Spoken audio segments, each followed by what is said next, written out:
Escolhidos do mais tradicional. Pessoal, bom dia. São 11 horas da manhã nesse momento que eu gravo o vídeo. Se sair um barulho de fundo, me desculpem, mas eu estou com uma dificuldade de gravar esse vídeo. Já estou tentando gravar esse vídeo há 1 hora. Só que o abençoado do vizinho aqui de cima, ele está tocando bateria há mais de 1 hora. Eu estava esperando ver se ele parava, só que até agora ele não parou. Então, se sai um barulho no fundo aí, vocês já sabem o que é. Bom, vamos falar de Botafogo como fazemos todos os dias aqui no canal. Domingo tivemos uma live pré-jogo, ontem tivemos uma live pós-jogos, pós-jogo, onde falamos sobre diversos assuntos. E eu quero trocar uma ideia com vocês aqui agora, vou estar falando sobre alguns assuntos aqui. Bom, vou falar um pouco sobre essa negociação do Jefinho, o valor que o Botafogo tem a receber por esse empréstimo.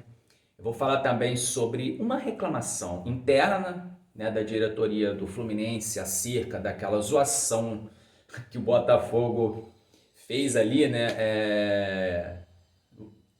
quando terminou o jogo. O Botafogo zoou o Fluminense de diversas formas possíveis. Eu vou falar um pouco sobre o jogo de amanhã, Botafogo e Nova Iguaçu pelo Campeonato Carioca. Mas você que chegou aqui, eu quero falar diretamente, quem chegou aqui no canal, não conhecia o canal, caiu aqui de paraquedas. Meu nome é Moisés Domingues, esse é o canal Dom Alvinegro, um canal criado para trazer informações, atualizações de tudo que acontece no nosso glorioso Botafogo. E se você achar esse canal merecedor da sua inscrição, se gostar do conteúdo, já vou te fazer aquele convite para você se inscrever no canal. Temos no momento 751 inscritos, então pessoal, me ajude a chegar nessa meta aí de 760 inscritos ainda hoje. Se você for recomendado por esse vídeo e não for inscrito no canal, ajuda o canal. É muito importante, porque início é difícil, No oceano de canais que falam de Botafogo, a gente ter o nosso espaço, falando do Botafogo, é muito difícil no início, então cada inscrição é muito importante. Bom, pessoal, falar um pouco sobre esse jogo de amanhã, Botafogo e Nova Iguaçu. Eu acho que o Botafogo deve ir amanhã com o time reserva. O Botafogo já tem 9 pontos no campeonato, tem um jogo a menos. O jogo contra o Vasco foi adiado, ele vai acontecer em fevereiro. Se esse jogo contra o Vasco for uma vitória, o Botafogo se torna o líder da tabela, que iria a 12 pontos. O Flamengo é o primeiro, que tem 11. Eu acho que o Luiz Castro deve ir nesse jogo contra o Nova Iguaçu com o time reserva, Não precisa botar o time titular, é bom que dá um descanso ali, e mais treinamentos, dá mais tempo de treinamento para alguns jogadores como o Tiquinho, como a dupla de zaga titular, para o Marçal, os jogadores que precisam treinar mais. Tudo bem que o Marçal ele está bem fisicamente, ele está mostrando ali estar muito bem fisicamente, mas tem jogadores que precisam treinar um pouco mais para entrar em ritmo de jogo, então eles precisam desse tempo a mais. Então o Luiz Castro é bom, intercalando, bota time titular na rodada, bota time de reserva na outra rodada. Então, seria importante, e volta contra o Nova Iguaçu, bota o Daniel Borges na lateral direita, na lateral esquerda não precisa botar o Marçal, eu acho que não tem necessidade, coloca ali o Hugo, dá mais para dar rodagem, ali pro Hugo. E aí, como os volantes, dá rodagem pro elenco, coloca o Danilo Barbosa como o primeiro volante. Segundo volante, pode botar ali o Marlon Freitas. Terceiro volante, ou o Gabriel Pires, Acho que também não seja necessário botar o Gabriel Pires, porque até o momento a gente entende ele como titular. Pode colocar ali, manter o PK, para dar mais confiança ainda. Assim, dessa forma, o PK poderia ter mais confiança. Como ponta esquerda, coloca ali o Carlos Alberto, para também dando rodagem para ele, bota o Gustavo Sauer como ponta direita e aí como centroavante pode colocar ali o Matheus Nascimento, né, para o Matheus Nascimento também ganhando confiança. É assim, né, que se dá rodagem para elenco, vai intercalando, né, não precisa ficar toda rodada botando jogadores, os mesmos jogadores, ainda mais dentro desse contexto, né, de pouquíssimo tempo de pré-temporada, 10 dias só, os jogadores ficaram treinando antes que começasse o Campeonato Carioca. Então é isso. Eu acho que o Luiz Castro vai fazer isso. E aí no decorrer do jogo ele vai colocando uma ou outra peça titular, né? Bom, e aí eu vou trazer para vocês aqui uma matéria que saiu hoje no Fogão.net, de um Twitter, um jornalista, né, fez um Twitter ontem à noite falando sobre uma estratégia que o Luiz Castro utilizou no jogo contra o Fluminense. Só que isso eu já tinha falado ontem. Ontem eu fiz uma live e eu não tinha essa informação ainda. E eu falei exatamente isso que saiu na matéria hoje do Fogão.net, que o jornalista tuitou. Se liga só. E aí, pessoal, o repórter Igor Dorileu da Band que revelou, né, esse detalhe interessante do plano tático, né, do Botafogo na vitória por 1-0, né, em cima do Fluminense, domingo passado. Ele postou no perfil dele, no Twitter, um vídeo, né, da parada técnica do primeiro tempo, onde o Luiz Castro orientava os jogadores ali para esse tipo de jogada, né, que foi a jogada que nasceu o gol. E o repórter diz o seguinte: pelo que pude perceber aqui da parada técnica, Luiz Castro pediu para o Vitor Sá ficar atento com as bolas longas nas costas do Samuel Xavier. No fim do jogo, né, o repórter Igor Dorileu ele confirmou com o Vitor Sá que a jogada foi treinada previamente. E o Vitor Sá ele diz o seguinte: o Luiz Castro passou bastante sobre essa questão da linha alta do Fluminense, que toda vez que fazemos passe para trás, a linha deles sobe. Os pontas, né, eu e o Piazon, tínhamos que ficar atentos para os lançamentos. Temos jogadores como o Tietê, o Patrick de Paula, o Gabriel Pires, e eu já estava preparado para essa subida. Sabia que o Tietê podia conseguir essa bola e, a partir daí, fazer o gol. E aí na live, né, eu falei exatamente isso, foi antes dessa tuitada aí do repórter, antes desse vídeo aí, eu já tinha notado que eu disse que provavelmente tinha dedo do Luiz Castro ali nessa jogada, né? Que ele tinha observado essas subidas do Fluminense, né, essas linhas altas. Que essa jogada poderia ser interessante, né, fazer no jogo, decorrência ali a forma que o Fluminense joga. Eu falei isso na live, né? E aí tivemos a confirmação, é uma coisa que eu já tinha percebido, já tinha notado e fui bem enfático nisso, né? Quem viu a live viu que eu disse isso e quem quiser ver a live tá aqui no canal, né? A live que eu fiz ontem. Eu falei, tem dedo do Luiz Castro nisso aí, né? É uma jogada que o Luiz Castro percebeu que poderia fazer durante o jogo e foi nessa jogada, né, que saiu o gol ali. Então, é importante a gente ver, né,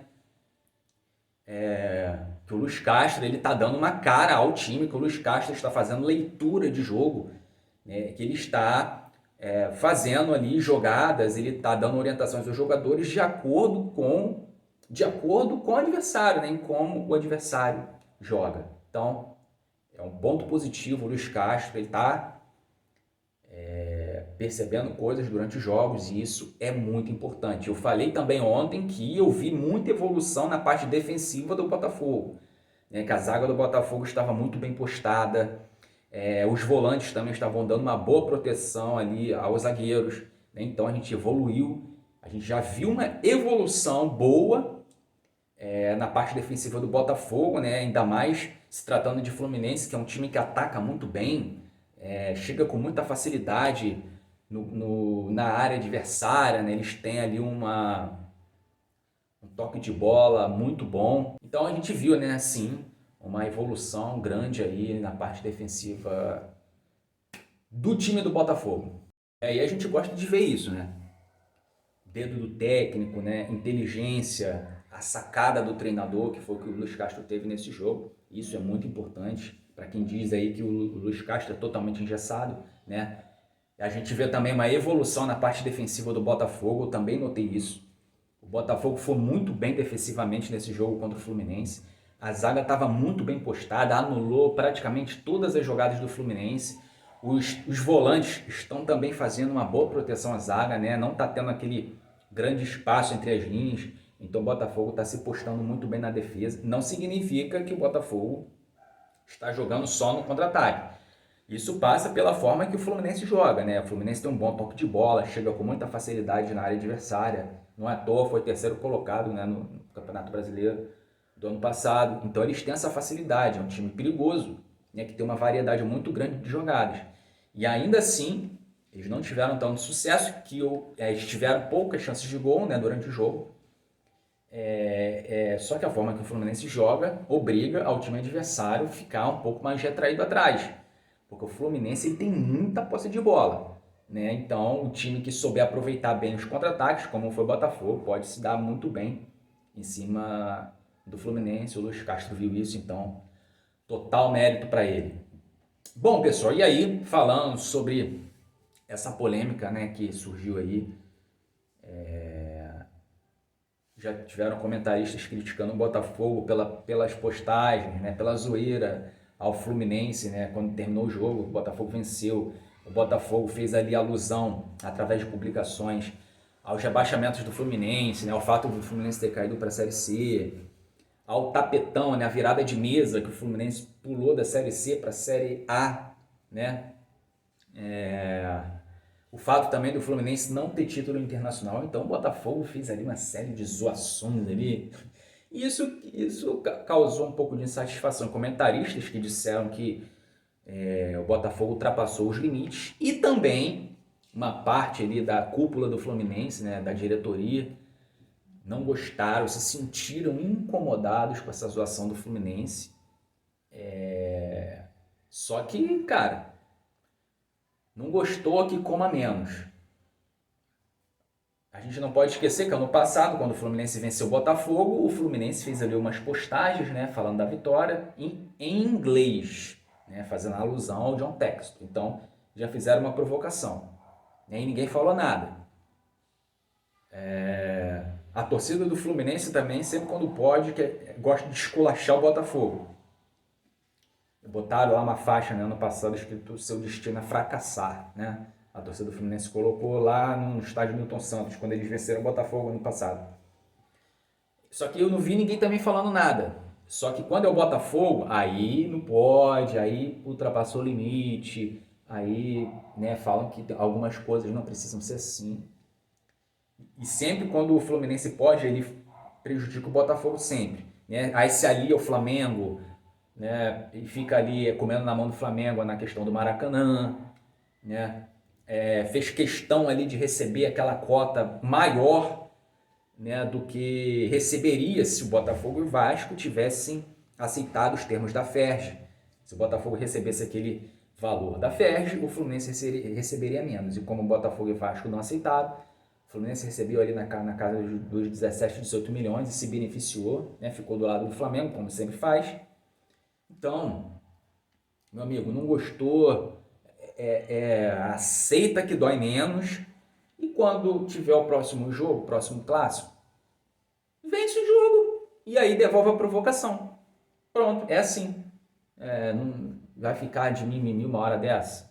Ah, pelo amor de Deus. Bom, pessoal, falando aqui também sobre uma situação que eu queria falar, sobre o Jefinho, né? Essa negociação aí do Jefinho. É um empréstimo dele, vai durar 5 meses ao Lyon,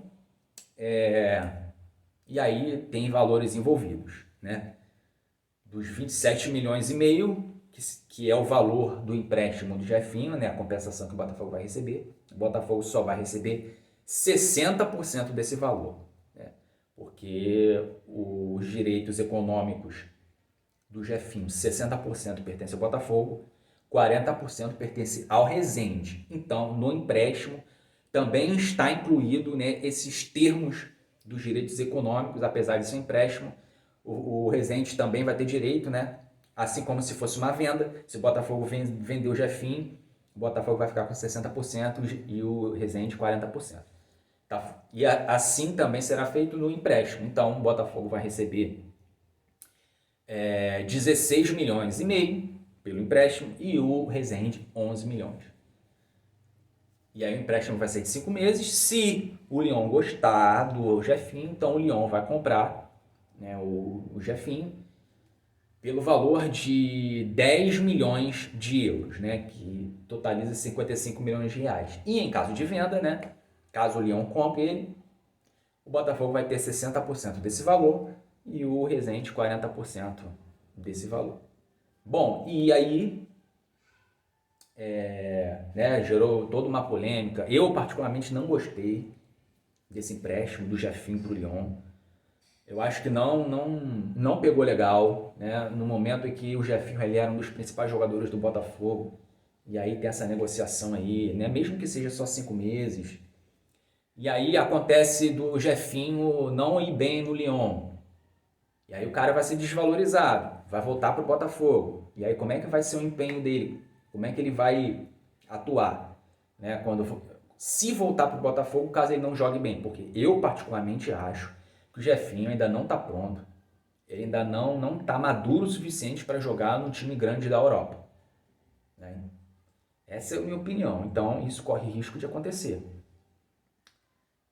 E aí prejudica o Botafogo, tirando um jogador importante e empresta para o Lyon, né, que também faz parte do grupo, e go hold, né, do Texto.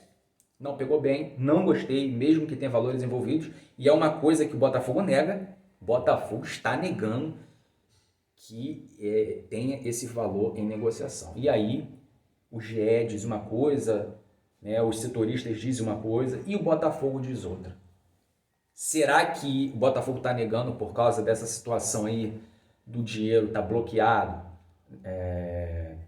Né, o Botafogo já tem 42 milhões bloqueados na justiça. Eu falei também sobre isso na live de ontem, né, dei muitos detalhes em relação a isso, né, que a FERJ e a CBF furaram fila, bloquearam o dinheiro do Botafogo, dinheiro de premiações, dinheiro de cota de TV, o que é ilegal, né, que o Botafogo ele tem ali o RCE, que é o Regime Centralizado de Execuções, onde 20% de todas as receitas do Botafogo vão para os credores, né? E aí tem uma fila de acordo com a ordem, né, do tempo de dívida, né, as dívidas mais antigas, seja para um funcionário antigo, um roupeiro, um jogador, quanto mais antiga a dívida, mais à frente na fila esses credores estão, né? E aí o Botafogo estava fazendo direitinho o pagamento dessas dívidas através desse regime, né? Só que aí tem a lei da SAF, né? Tem uma falha aí que não está entendendo a SAF como separada do clube associativo Botafogo, e aí está permitindo, né, essas furações de fila, e a FERJ e a CBF se incluem nisso, né? A gente sabe que a FERJ e a CBF é uma corja, é uma máfia, e tudo que eles puderem fazer para prejudicar o Botafogo, eles vão fazer, né? No país onde as leis não são colocadas em prática, o Botafogo está tentando fazer a coisa certa, mas a justiça não tá vendo essa situação toda, e o Botafogo tem que lutar contra isso, o Botafogo tem que ir contra o sistema, tem que se posicionar, não pode deixar com que o dinheiro que vai entrando fique sendo sempre bloqueado, que o Botafogo também precisa fazer contratações, e se todo o dinheiro que entrar, seja de patrocínio, cota de TV, seja de venda de jogador, se todo o dinheiro que entrar for bloqueado, o Botafogo não vai conseguir se movimentar no mercado, e eu espero não ver isso. Eu espero que não seja esse próximo argumento de, caso o Botafogo não faça contratações, de dizer que não está fazendo porque o dinheiro está bloqueado, o dinheiro que está entrando está bloqueado e não tem dinheiro para contratar. Bom, é isso, pessoal. É isso que eu queria trazer aqui para vocês hoje no canal. A todos que ficaram até o final do vídeo, eu agradeço a sua audiência. Muito obrigado, pessoal, e eu não me esqueço nunca que somos Botafogo e nada mais. Tchau, pessoal. Fui.